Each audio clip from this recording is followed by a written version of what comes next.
João Grilo, Mateus Nactagil, and Chico, Celton Mello, are two poor men living in an arid, desert-like region of northeast Brazil in the 1930s. João is constantly hungry and malnourished, relying on his charm and silver tongue to fool the townsfolk for his own gain. Chico is a handsome but cowardly man who tells outlandish stories about his past upon arriving in Taparoa. The two look for work from the town's baker. The baker's wife, Dora, dotes on her dog, who is fed luxurious food. When João and Chico steal the dog's food, it accidentally eats theirs and quickly falls ill. Desperate for help, Dora begs the duo to have the priest to bless her dog.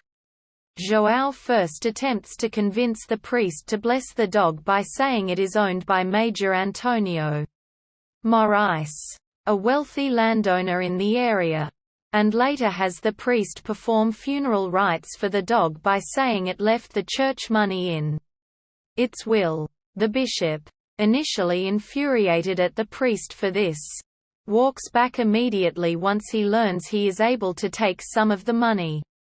Dora seduces Chico and attempts to sleep with him before being visited by her other suitor, the town bully Vicentão, and then her husband. João takes a job assisting Major Antonio Moraes and his daughter Rosinha, who is in town seeking a blessing from the priest Vicentão, and Corporal Setenta are smitten with Rosinha, but she immediately falls in love with Chico. Moraes wants to marry off Rosinha to a rich man and promises a dowry of a piggy bank filled with coins as left by her grandmother. João devises a plan to pit Vicentão and Corporal Setenta against each other, which leaves Chico the last suitor standing, dressed up as a wealthy and educated man. Chico asks for Rosinha's hand in marriage from Moraes, but Chico talks him into paying 200 crowns to the priest for church renovations. Moraes decides to pay for the renovations on Chico's behalf, but he requests that skin off his back in the case that Chico should fail to pay him back. Unable to pay the debt, the duo make a plan to fake Chico's death with a blood-filled balloon, with João riding into town, pretending to be a bandit. On the day, actual bandits, led by the ferocious Severino, raid the town and begin looting and killing. Severino rounds up the baker and his wife, the two church leaders, and João and Chico, planning to shoot them all outside of the church.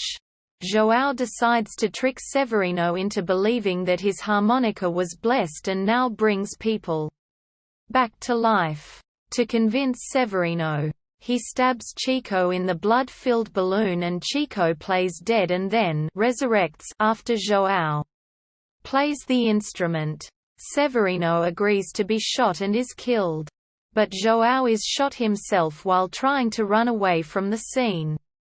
Arriving in the afterlife, the 6 dead members are all placed under trial by the devil, Luis Melo. He is joined by Jesus Christ, who oversees the trial. João begs for the Virgin Mary's help, and she arrives to convince Jesus to be forgiving. Before being executed, the baker forgave his wife for her adultery, and the two church leaders forgave those who shot them, enough for them to land in purgatory instead of hell. Severino is absolved as his bandit ways started when police members killed his family as a child. The devil attempts to take João, but he is granted a second chance at life, having been a poor but hopeful man his entire life. Upon reviving, the duo donate all the money taken from the dead townsfolk in the name of the Virgin Mary. Chico and Rosinha get married, attempting to use the dowry to pay off his debt, but it ends up being filled with worthless coins, using a technicality that the skin off his back should not come with a drop of blood. They manage to evade their debt, all three now penniless. They bump into Jesus Christ posing as a hungry man on the road and share their bread with him.